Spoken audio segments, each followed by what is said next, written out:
নুমলীগড়ৰ শোধনাগাৰৰ নগাৰা অঞ্চলত পিঞ্জৰাবদ্ধ এটা নাহৰফুটুকী বাঘ। যোৱা কিছুদিন ধৰি নগৰা অঞ্চলৰ অবাসিক এলেকাত বিচৰণ কৰি আছিল বাঘটোৱে। নুমলীগড়ৰ বন বিভাগৰ তৎপৰতাত পিঞ্জৰা সংযোগ কৰি অৱশেষত পিঞ্জৰাবদ্ধ কৰিলে বাঘটো।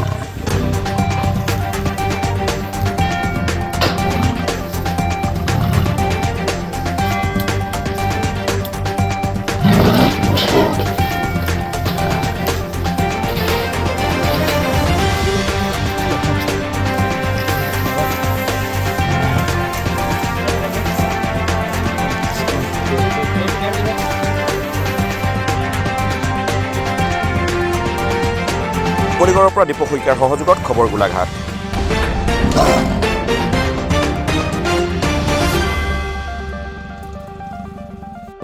ধৰি লওক আপোনাৰ আমি ফটককৈ পিঞ্জৰাটো পাতি নিদিওঁ, তাৰমানে আমি জেগাখিনি ছাৰ্ভে কৰিলোঁ।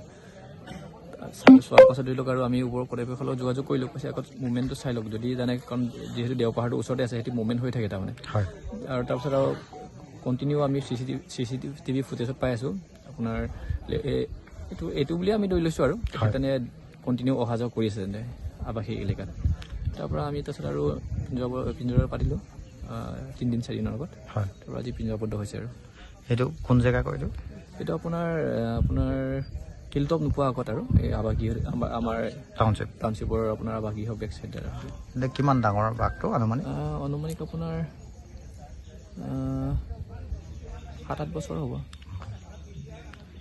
সুস্থ আছে? সম্পূৰ্ণ সুস্থ, আমি চাইছোঁ সম্পূৰ্ণ সুস্থ, কোনো ইনজৰ্ড চিন নাই। এতিয়া কি ভাবিছে মানে? যিহেতু সম্পূৰ্ণ সুস্থ, ছাৰহঁতৰ লগত কথা পাতি দিলোঁ, কোনো ইয়াত যিহেতু আপোনাৰ এইবোৰ থাকেই, ইয়াতে আমি মুকলি কৰি দিয়াৰ চেষ্টা কৰিম আৰু ছাৰৰ লগত কথা পাতি। ঠিক আছে।